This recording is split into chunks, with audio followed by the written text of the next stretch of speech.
So in the last class, we have seen that what were the conventions for tensile and shear stresses, how to construct the Mohr circle. Now let's take an example and try to understand Mohr circle in detail. So I have a stress element which is mentioned over here. So I have marked my reference axis x and y. I have plane A which I have marked here. I will consider this plane A, which is nothing but an x plane, as my reference plane to find out rotation or the position of other planes with respect to this A plane. I have a B plane over here. Now, what are the stresses acting on plane A? It is a compressive stress minus compressive stress 80 MPa. So this stress is against this plane, against the normal of this plane. So it is a compressive stress of 80 MPa, and you have a 25 MPa, which is a shear stress. Now this shear stress is directing in such a way that it tries to rotate this element into clockwise direction. So we have seen that if it is giving a motion in a clockwise direction, we consider that as a positive shear stress. Similarly, we have plane B. So this 50 MPa stress is acting, which is a normal stress of a tensile nature, and the shear stress which is acting on plane B is giving me a counterclockwise motion. So by our convention, we said that if it is giving you a counterclockwise motion, we consider it as a negative shear stress. So let's construct the Mohr circle for this stress state. So we have normal stresses plotted on x-axis and shear stresses on y-axis. So I have a negative, let's consider this plane A now first. So I have a negative stress, or like compressive stress 80 MPa, so it should come on the negative side of x-axis. So let's make a scale. So scale is 1 unit is equal to 10 MPa. So I should move 8 units here towards the negative side, and I have 25 MPa, which is giving me clockwise motion. So I should have shear stress along the positive direction of y-axis. So I can plot or point, make this point A somewhere here. So it comes out to be minus 80 and 25. Similarly, I find the state of stress at plane B, which is 50 MPa tensile in nature. So it should come along this side, and this shear stress is giving me a counterclockwise motion. So it should come on the negative side of y-axis. So I mark point B or plane B here. Now what we do is that we connect this point, and where it intersects on x-axis, that will be the center, and considering that center, we draw a circle. So first find out the coordinates of this center. So we have coordinates at minus 15, 0, and then I draw a circle, and this is a Mohr circle, which we will use to evaluate the stress state at any inclined plane or any other reference axis. So now, if someone asks you to find out what are the principal stresses, so the principal stresses are principal planes where you don't have any shear stress. So these are the 2 points which doesn't have any shear stress. So these are our principal location of our principal planes with respect to A. Now I mark it as sigma 1 and sigma 2. We find the values of sigma 1 as 54.6 and sigma 2 as minus 84.6. So you should keep in mind that the summation of, so we have these principal stresses sigma 1 and sigma 2. So these principal stresses are nothing but a normal stresses. So their summation must be invariant and should be equal, should not change. So it must be equal to sigma xx and sigma yy. We can see that we have sigma 1 as 54.6 minus 84.6 should be equal to sigma xx, we was 80 minus 80 because it was a compressive, and sigma yy was tensile, so it will be plus 80. So it comes out to be minus 30 and minus 30.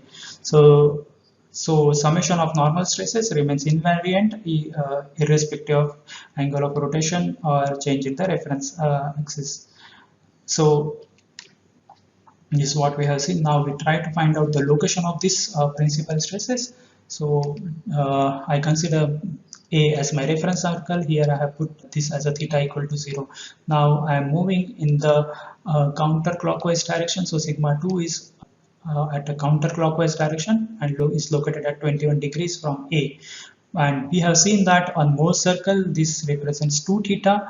Actually, so theta will be half of this angle, okay, in reality. So the principal plane, the sigma 2 containing sigma 2 will be at a degree of 10.5 degrees from in a counterclockwise direction from A.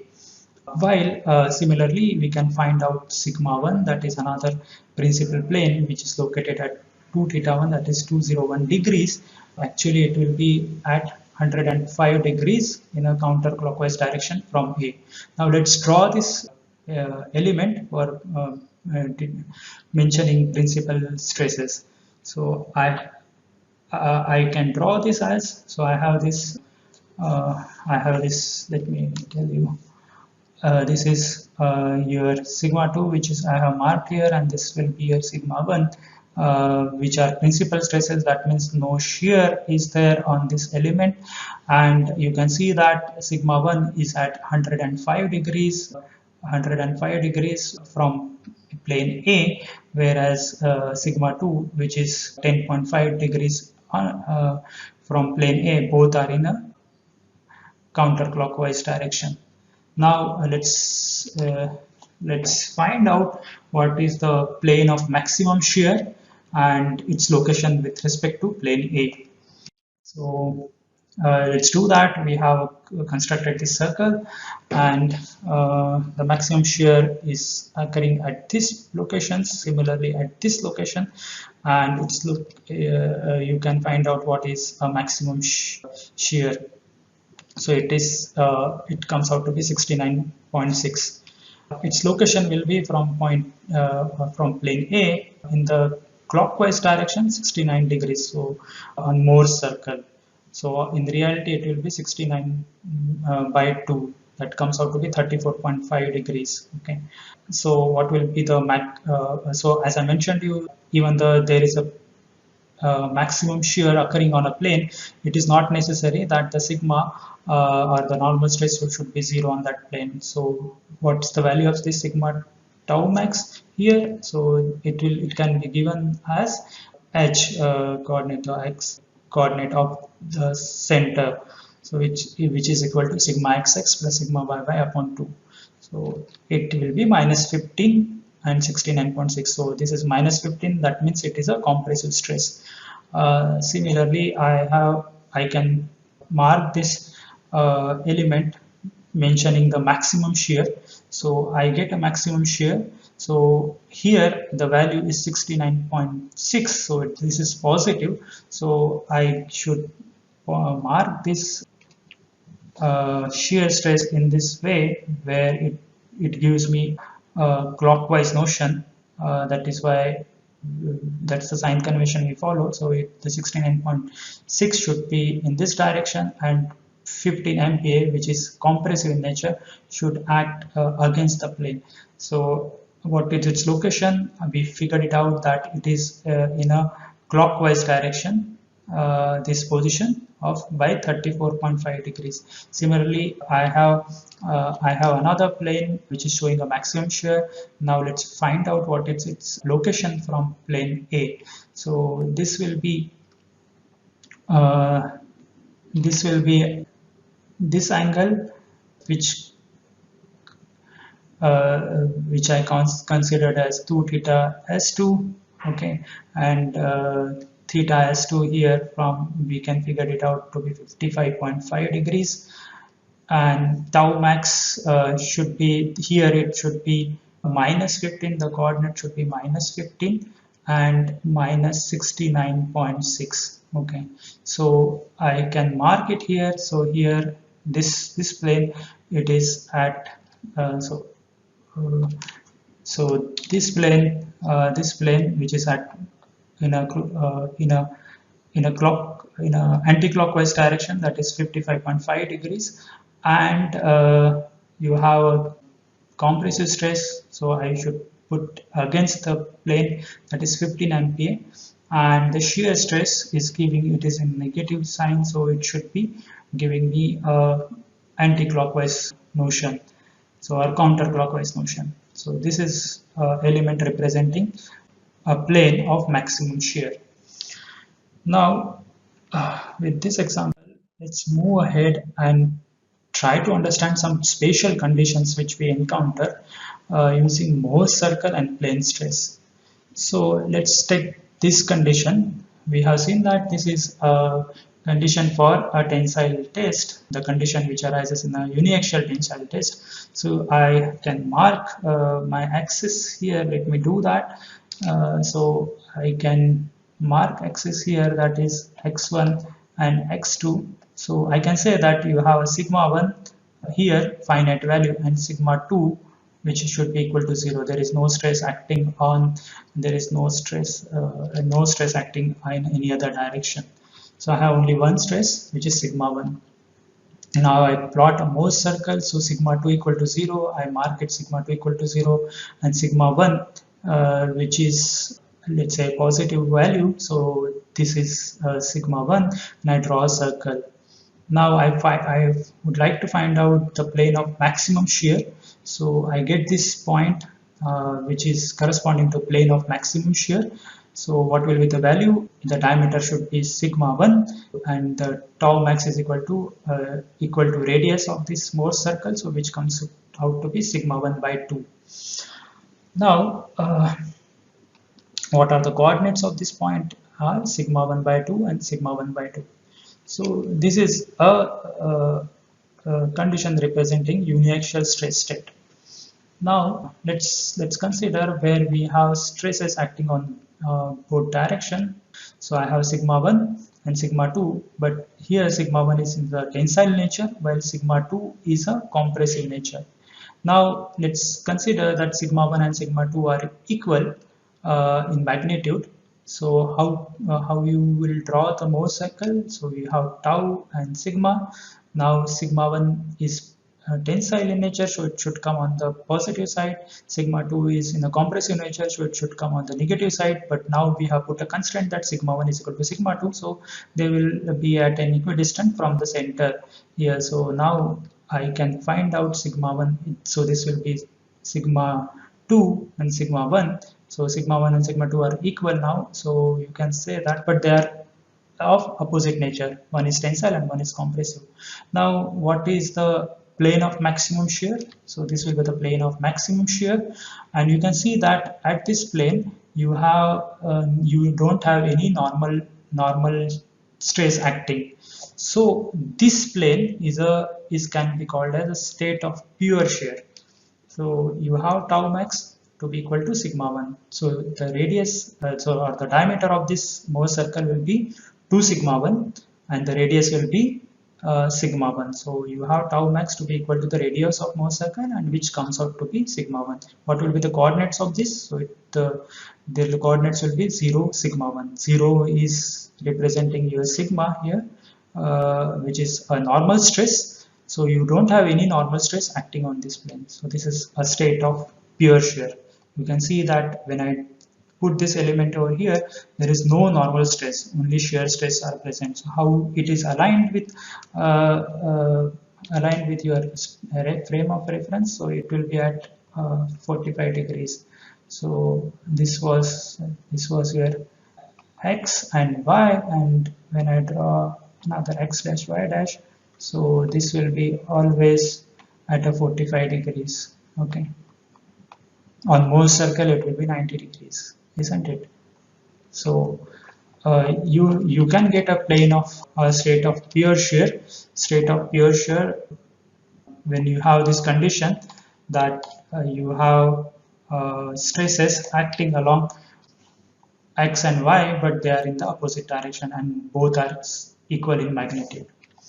Now let's consider a third case where both stresses sigma 1 and sigma 2 are in compressive nature. Now again I put one condition here, that sigma 1 is equal to sigma 2. That means both are of same nature and same magnitude. So how will the Mohs circle will look like? So when I say sigma 1 to be negative, it should come on the negative side. When sigma 2 is equal to negative, it should also come on the negative side, and both are equal, so that means they overlap each other, and that just become a one point. So you can represent this state of state where both are compressive nature and both are equal by a point, and I call it as minus p. So this is a very typical situation which can be experienced when a body is experiencing a hydrostatic pressure. What is hydrostatic pressure? So let's say I have this infinitesimal cube and I submerge into water. So this water will exert a constant pressure or like equal pressure on the faces of this cube. So this kind of state of stress is called as a state of hydrostatic pressure. Now we will be dealing with this state of hydrostatic pressure when we in our future classes. Now so with this like we understood some special conditions which we experience using a Mohs circle, and it is very easy to comprehend or find out maximum shear, the plane of maximum shear based on Mohs circle. We will be dealing this why we need to find out maximum shear stress when we try to understand plasticity or when you deal with plasticity. Now let's move and see why the plane stress is important. Now I have put some of the images which is showing some applications where the one dimension of a material, the component is much smaller as compared to other components. So let's say in all these conditions your thickness is much smaller as compared to width and length. Okay, so you can see I have beverage can which has smaller thickness as compared to its width and length. Similarly, this fuselage of aeroplane will also experience plane stress because I can consider the thickness is smaller as compared to the length and width. Similarly, we have domestic cylinders and pipelines which carries gases and all. So you can see that some of the applications are very critical over here. So it is very important to know what is the state of stress in all these applications. So here I have shown one cylinder having an internal pressure, and if I try to take one element on the body of this cylinder, you can see that it is experiencing a state of stress along the length and along the theta direction of this cylinder on the body of this or the surface of this cylinder. So we have seen that 2D state of stress, and we try to find out what are the principal stresses and what are the plane of maximum shear, etc. With this, I will stop here.